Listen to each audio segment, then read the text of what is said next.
البرامج الناجحه في تونس ترى مربوطه بالتفاهه، ومنهم برنامج نتاعك مثلا. والدليل هيك فيه مثلا واحنا نعملوا في التفاهه والله دليل انا فيه باش نجاوب على التفاهه.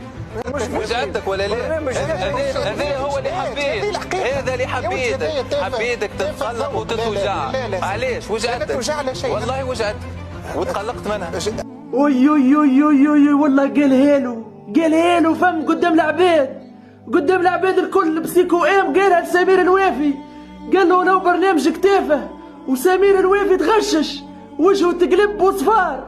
يا سمير الوافي برجوليه صاحبي، باش نحكيو تو بمخاخنا بقى. راهو اسمعني، تونس كامله تعرف اللي البرنامج نتاعك تافه، اقسم بالله. ندخلوا الباجات نتاع الحوار التونسي نلقوهم يا يسبوا فيكم يا كلام زايد، يا ينقضوا فيكم، يا يقول لك بطل البرنامج نتاعك. هاو تو هاو في الكونت هذا، في الفيديو هذا تو تشوف العباد كيفاش تكتب.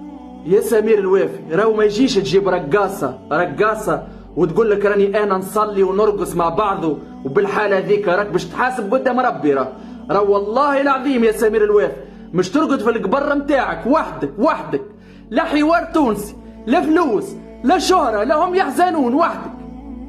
والله يا سمير الوافي نحب لك الخير، سايب عليك من البرامج هذه التافهه، سايب عليك. وحبيت نقدم تحيه كبيره لبسيكو ام هذا يعجبني يا خويا. حبيت نقول لك توتو برونتو يا محلاك يا بسيكو ام.